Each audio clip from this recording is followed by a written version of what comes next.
বাংলা বলছি চ্যানেলটি সাবস্ক্রাইব করুন এবং সমস্ত অনুষ্ঠানের আপডেট পেতে বেল আইকনটি অন করুন।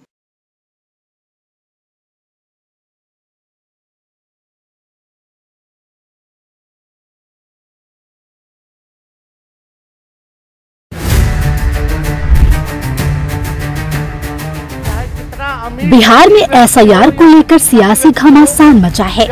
इस बीच नेता प्रतिपक्ष तेजस्वी यादव के दावे से नया सियासी तूफान खड़ा हो गया है।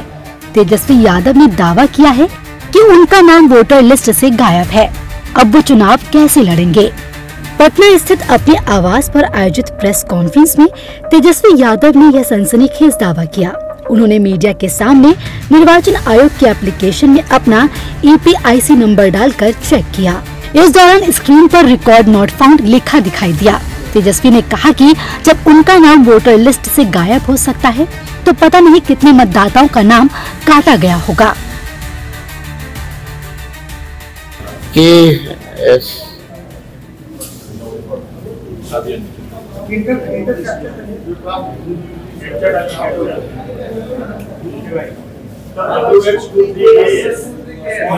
WNRN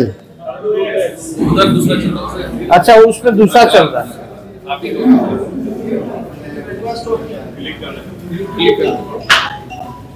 देखिए वहाँ डालिए, क्या बोल रहा है? No record. आप देखिए, डालो।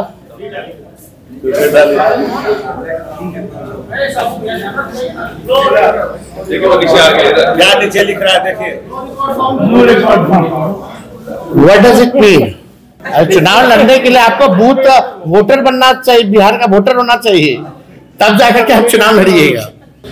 अब आप बताओ, जो बाहर रह रहा है कितने करोड़ों संख्या में रह रहे हैं, अब वो लोग भी ऑनलाइन अगर चेक कर रहा होगा तो उन लोग का भी नहीं है। हाँ भाई, क्यों नहीं भरे? हम जानबूझ के, हमको कोई पावती नहीं मिला, लेकिन हम फोटो खिंचवा लिए फॉर्म देते हुए अपना BLO के साथ। तेजस्वी यादव ने सुप्रीम कोर्ट से इस मामले में हस्तक्षेप करने और चुनाव आयोग से स्पष्टीकरण मांगने की अपील भी की। हम सुप्रीम कोर्ट से आग्रह करेंगे कि ऐसे कई लाखों जो जायज वोटर्स हैं बिहार के, उनका कितनों का नाम कटा होगा, तो खुद सुप्रीम कोर्ट कृपया संज्ञान लेते हुए चुनाव आयोग से जो है स्पष्टीकरण मांगे और बूथ वाइज जो है कैटेगरिकली कौन शिफ्टेड है, कौन अनरिप्रेजेंटेड है, कौन किसका डेथ हुआ है, और EPIC नंबर के साथ जो है चुनाव आयोग इन लोगों से स्पष्टीकरण मांगे, मतलब सुप्रीम कोर्ट स्पष्टीकरण मांगे चुनाव आयोग से। इसके कुछ समय बाद ही चुनाव आयोग हरकत में आया और उनके दावे को सिरे से खारिज कर दिया। चुनाव आयोग ने कहा कि तेजस्वी यादव का नाम मतदाता सूची प्रारूप में है। आयोग ने एक मतदान केंद्र की सूची जारी की है, जिसमें तेजस्वी यादव का नाम 416वें नंबर पर उनकी तस्वीर के साथ मौजूद है। बिहार में SIR को लेकर संसद के मॉनसून सत्र में विपक्ष लगातार प्रदर्शन कर रहा है। वहीं चुनाव आयोग के ड्राफ्ट रोल पर तेजस्वी यादव के दावे से नया सियासी भूचाल आ गया है। নমস্কার, বাংলা বলছি চ্যানেলে আপনাদের স্বাগত। আজ সকাল থেকে যে সংবাদটি বিভিন্ন সংবাদ মাধ্যমে জায়গা করে নিয়েছিল সকাল থেকে, যদিও পরে সেটা আর সংবাদ মাধ্যমে আসেনি, খবরটি হলো বিহারের প্রাক্তন উপমুখ্যমন্ত্রী তেজস্বী যাদব অর্থাৎ লালু প্রসাদ পুত্র তেজস্বী যাদব, তিনি বলছেন তার নাম নাকি ভোটার তালিকায় নেই এবং তিনি তার মোবাইল দেখিয়েছেন, খসড়া তালিকা দেখিয়েছেন এবং তিনি এও বলেছেন যে তার সঙ্গে বহু কর্মী রয়েছেন যাদের নাম এই ভোটার খসড়া তালিকায় নেই, অর্থাৎ বাদ গেছে। ইতিমধ্যেই SIR থেকে প্রায় 65 লক্ষ মানুষের নাম বাদ গেছে বলে তিনি দাবি করেছেন। কিন্তু নির্বাচন কমিশন তার কিছুক্ষণ বাদে যে তথ্য প্রকাশ করে জানিয়েছে, সেটা আগে যে আমরা শুরুতেই দেখালাম, যে খবরটি দেখালাম, যে একদম এপিক নাম্বার ভোটার যে লিস্টের নাম্বার ধরে নতুন যে লিস্টে নাম এসেছে সেটা ধরে কমিশন জানিয়েছে যে লালু প্রসাদ যাদবের ছেলে তেজস্বী যাদবের নাম ভোটার লিস্টে রয়েছে, কাটা যায়নি, নির্দিষ্ট জায়গাতেই রয়েছে। তাহলে এখন প্রশ্ন হলো, একজন আইএনডিআই জোট, তার একজন সহযোগী রাষ্ট্রীয় জনতা দল লালু প্রসাদ যাদবের, তিনি বিহারের উপমুখ্যমন্ত্রী ছিলেন এক সময়, তিনি যখন কোনো স্টেটমেন্ট দিচ্ছেন তার কাছে সেই তথ্য না থাকা এবং এই যে ভুল তথ্য দেওয়া নির্বাচন কমিশনের বিরুদ্ধে, এটাই কি প্রমাণ করে? সেই সঙ্গে আমরা যদি দেখি যে এই যে বিরোধীরা চিৎকার করছে যে সংসদে আলোচনা করতে হবে, সংসদে আলোচনা করতে হবে, এতগুলো নাম বাদ যাচ্ছে, কিন্তু প্রশ্ন হলো যে সেখানে তথ্য কোথায়? এই কথাই কিন্তু বারবার নির্বাচন কমিশন বলেছে। সুপ্রিম কোর্টও কিন্তু একটা কথা বলেছে যে 15 জন জীবিত মানুষকে নিয়ে আসুন যাদের নাম মৃত ভোটার তালিকায়, যাদের মৃত দেখানো হয়েছে। তেজস্বী যাদব তিনি যে বলছেন যে খসড়া ভোটার তালিকায় তার নাম নেই, এবং তিনি সাংবাদিক সম্মেলনে তিনি বলছেন যে কমিশনের অ্যাপে ভোটার কার্ডে থাকা এপিক নম্বর দিয়ে তিনি নাম খোঁজার চেষ্টা করছিলেন, কিন্তু বারবার লাল কালির লেখা স্ক্রিন ভেসে উঠে জানান দিচ্ছিল এই সংক্রান্ত কোনো তথ্য পাওয়া যাচ্ছে না। তারপরে তিনি বিদ্রুপের সুরে বলেছেন, ভোটার তালিকা আমার নিজেরই নাম নেই, এই পরিস্থিতিতে আমি বা ভোটে লড়বো কি করে?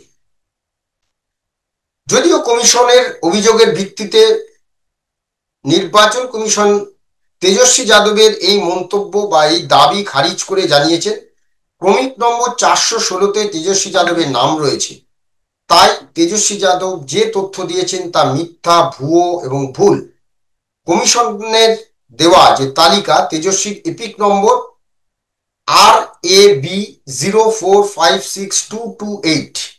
অন্যদিকে সাংবাদিক বৈঠকে তেজস্বী নিজেই জানান তার ভোটার কার্ডে থাকা এপিক নম্বর RAB29162120। স্পেশাল ইন্টেন্সিভ রিভিশন বা SIR, বিশেষ নিবেশ সমীক্ষা, স্পেশাল ইন্টেন্সিভ রিভিশন অর্থাৎ বিশেষ নিবেশ সমীক্ষা বিহারে বিধানসভা নির্বাচনের আগে চালাচ্ছে জাতীয় নির্বাচন কমিশন। শুক্রবার দুপুরে সেই সংশোধিত ভোটার তালিকা প্রকাশ করা হয়েছে। ওই তালিকা থেকে বাদ পড়েছে 65 লক্ষেরও বেশি নাম। বাদ পড়া তালিকায় মৃত, স্থানান্তরিত এবং ভোটার তালিকায় একাধিক ঠিকানার ব্যক্তির নাম রয়েছে বলে কমিশনের তরফে জানানো হয়েছিল। আমরা যদি একটু 2024 সালে লোকসভা নির্বাচনে দেখি, সেখানে বিহারে ভোটার তালিকায় নাম ছিল প্রায় 7,90,00,000 মানুষের নাম ছিল। SIR অর্থাৎ স্পেশাল ইন্টেন্সিভ রিভিশন বা SIR এর পরে সেটা কমে এসে দাঁড়িয়েছে 7,24,00,000। এবং কমিশনের তরফে জানানো হয়েছে যে রাজধানী পাটনায় সব থেকে বেশি ভোটার বাদ পড়েছে 3,95,000। মধুবনী জেলায় বাদ পড়েছে 3,52,000। পূর্ব চম্পারণে 3,16,000 এবং গোপালগঞ্জ জেলায় 3,10,000। এবং এই সমীক্ষা নিয়ে বিতর্ক চলছে। রাহুল গান্ধী দাবি করেছেন যে কমিশন বিজেপির হয়ে ভোট চুরি করছে, এ নিয়ে মামলা চলছে। এখন প্রশ্ন হচ্ছে যে বিহারের উপমুখ্যমন্ত্রী, প্রাক্তন উপমুখ্যমন্ত্রী তেজস্বী যাদব তিনি বলেছেন যে বিহারের 65 লক্ষ মানুষের নাম বাদ দেওয়া হয়েছে। কমিশন কি বাদ পড়া মানুষদের নোটিশ দিয়েছিল? তাদের কি সময় দেওয়া হয়েছিল? খসড়া তালিকা থেকে স্পষ্ট কমিশন নির্দিষ্ট লক্ষ্যে কাজ করছে। আমি কমিশনের কাছে জানতে চাই কেন তারা স্বচ্ছতার সঙ্গে কাজ করতে পারছে না। এবং তিনি এ বিষয়ে শীর্ষ আদালতের হস্তক্ষেপ চেয়েছেন তেজস্বী যাদব এবং বলছেন যে সুপ্রিম কোর্ট স্বতঃপ্রণোদিত হয়ে এই বিষয়ে কমিশনের কৈফিয়ত তলব করুন। কমিশন বড় মাত্রায় কারচুপি করেছে। এখন কমিশনও জানিয়ে দিয়েছে যে 1 আগস্ট থেকে 1 সেপ্টেম্বরের পর্যন্ত অভিযোগ, দাবি দেওয়া জানানো যাবে, তারপর সংশোধিত চূড়ান্ত ভোটার তালিকা প্রকাশ করবে কমিশন। কিন্তু প্রশ্ন হলো, তেজস্বী যাদব আজকে যে ভুল তথ্য দিয়েছেন, তিনি না জেনে না দেখে যেভাবে সাংবাদিক সম্মেলনে তিনি তার মোবাইল দেখিয়েও বলছেন যে তার মোবাইলে লাল দাগ দেখাচ্ছে, তিনি সেটা তার নাম নেই, তাহলে তিনি ভোটে কি করে লড়বেন, এটা যখন বলছেন তারপরে কমিশন তার যে এপিক নাম্বার এবং কোথায় আছে সেটা সরাসরি জানিয়ে দিয়েছে। তেজস্বী কমিশনের দেওয়া তালিকায় তেজস্বীর এপিক নাম্বার হচ্ছে RAB 04562228। আর সাংবাদিক সম্মেলনে তেজস্বী জানিয়েছেন তার ভোটার কার্ডে থাকা এপিক নম্বর হচ্ছে RAB 29161120। অর্থাৎ কমিশন বলছে যে নতুন এপিক নাম্বারে তার নাম রয়েছে এবং নির্দিষ্ট জায়গায়। এখন এই যে ভোট চুরি প্রসঙ্গে গতকাল কথা বলতে গিয়ে একদিকে রাহুল গান্ধী বলেছেন যে অ্যাটম বোমা আছে 2024 সালে নাকি যদি কারচুপি হয়েছিল 2024 লোকসভা নির্বাচনে, না হলে নরেন্দ্র মোদী প্রধানমন্ত্রী হতে পারতেন না। তিনি বলছেন যে আগামী কয়েকদিনের মধ্যেই প্রমাণ করে দেখাবেন কিভাবে নির্বাচন সাজানো যায়। আর এর প্রতিক্রিয়ায় রাজনাথ সিংহ বলেছেন যে রাহুলের কাছে যদি অ্যাটম বোমা আছে, যদি সত্যিই থাকে, তাহলে সেটা শুধু ফাটান, শুধু দেখে নিন আপনি যেন নিজে তার ধাক্কায় উড়ে না যান। এবং এই বিষয়ে যখন কটাক্ষ করেছেন আজকে রাজনাথ সিং, তিনি বলেছেন যে এর আগে রাহুল নির্বাচন কমিশনকে সংসদে দাঁড়িয়ে রাহুল বলেছিলেন তার বক্তৃতায় নাকি সংসদে ভূমিকম্প হবে, কিন্তু শেষ পর্যন্ত পুরো ব্যাপারটা নিস্তেজ হয়ে গিয়েছিল, সেটা সকলের মনে রয়েছে। শুধু এটা নয়, রাহুল গান্ধী এরকম যে তথ্য একটা বলেছেন যে অ্যাটম বোমা কবে ফাটাবেন, সেদিকে তো নিশ্চয়ই রাজনৈতিক মহলের একটা নজর রয়েছে যে সত্যি সত্যি রাহুল গান্ধী 1 বছর পরে এখন কি করে তারা ভাবলো যে 2024 নির্বাচনের পরে তারা কেন এই নিয়ে অভিযোগ করছে না, তারা কেন এই নিয়ে নির্বাচন কমিশনে অভিযোগ করছে না। তিনি বলছেন তার কাছে অ্যাটম বোমা আছে, সত্যি সত্যি আমরা দেখতে চাই সেই অ্যাটম বোমাটা কবে ফাটবে। সেটা যেমন একদিকে যদি তাই থাকে, যদি তাহলে নির্বাচন কমিশন যে কাজ করছে সেটা কেন স্বচ্ছতার সঙ্গে হবে না, সেটা যেমন একদিকে, তেমন আরেকটি মিথ্যে তথ্য। অর্থাৎ এই যে বিরোধীরা যে বিরোধিতা করার জন্যই কি বিরোধিতা। আরেকটি বিষয় আজকে সংবাদ মাধ্যমে নজরে এসেছে, যেটা হচ্ছে যে কৃষি আইন নিয়ে রাহুল গান্ধী আবারও ভুল তথ্য একটি দিয়েছেন প্রয়াত অরুণ জেটলির নাম নিয়ে, এবং যার জন্য তার পুত্র প্রয়াত অরুণ জেটলির পুত্র তিনি কিন্তু রাহুলকে কড়া ভাষায় বলেছেন যে বাবার নামে তিনি মিথ্যা বলছেন। বিজেপির অন্যতম শীর্ষস্থানীয় নেতা অরুণ জেটলি 2024 থেকে 2019 পর্যন্ত মোদী সরকারের প্রথম পর্বে অর্থমন্ত্রী এবং প্রতিরক্ষা মন্ত্রী দায়িত্ব পালন করেছিলেন। তিনি 2019 সালে 24শে অগস্ট 66 বয়সে তিনি মারা যান। কিন্তু সম্প্রতি দিল্লিতে এক আইন সংক্রান্ত আলোচনা সভায় বক্তব্য রাখতে গিয়ে রাহুল গান্ধী দাবি করেছেন কৃষি আইনের বিরোধিতা করায় তাকে নাকি হুমকি দিয়েছিলেন অরুণ জেটলি। এবং রাহুলের অভিযোগ, আমি যখন কৃষি আইন নিয়ে লড়ছিলাম তখন অরুণ জেটলিজি যদিও এখন আর তিনি নেই, তার বলা উচিত নয়, আমার কাছে এসে বলেছিলেন সরকারের বিরুদ্ধে গেলে তোমার বিরুদ্ধে ব্যবস্থা নিতে হবে। আমি তাকে বলেছিলাম আপনি ভুল লোককে ভয় দেখাচ্ছেন, আমরা কংগ্রেসের লোক, ব্রিটিশরা পারেনি আমাদের ভাঙতে, আপনারাও পারবেন না। এবং তারপরেই এই মন্তব্যের তীব্র প্রতিবাদ জানিয়ে শনিবার এক্স হ্যান্ডেলে তার পুত্র রোহন লিখেছেন, যারা আমাদের মধ্যে নেই অনুগ্রহ করে তাদের নিয়ে মন্তব্য করার আগে ভাবুন, আমার বাবার মৃত্যু হয়েছিল 2019 সালে, অথচ কৃষি আইন সংসদে পেশ হয় 2020 সালে। এমন সময় বাবার নাম জড়ানো খুবই দুঃখজনক। অর্থাৎ বিজেপির অন্যতম শীর্ষস্থানীয় নেতা অরুণ জেটলি 2014 থেকে 2019 পর্যন্ত মোদী সরকারের প্রথম পর্বে অর্থমন্ত্রী এবং প্রতিরক্ষা মন্ত্রীর দায়িত্ব পালন করেছিলেন এবং তিনি প্রয়াত হন 2019 সালে 24শে আগস্ট, বয়স হয়েছিল 66 বছর। অথচ সংসদে কৃষি আইন পেশ হয়েছিল 2020 সালে। রাহুল গান্ধী যে কথাটা বলেছেন তাহলে এতটা কোনটা সত্য, যে যখন কৃষি আইন নিয়ে তিনি বলছেন যে কৃষি আইনের বিরোধিতা করায় হুমকি দিয়েছিলেন অরুণ জেটলি, তাহলে তখন তো অরুণ জেটলি নেই, কারণ কৃষি আইন সংসদে পেশ হয়েছিল তো 2020 সালে, আর 2019 সালে তো অরুণ জেটলি মারা গেছে। তো এই জায়গাটা থেকেই এখন প্রশ্ন যে বিরোধীরা কি বিরোধিতা, মোদী সরকারকে বিরোধিতা করতে হবে সেজন্যই কি পথে নামছে, সেটা ট্রাম্পের ইস্যু হোক, ট্রাম্প বলছেন যে ভারতের মৃত অর্থনীতি, সেটাকে রাহুল গান্ধী সমর্থন করছেন।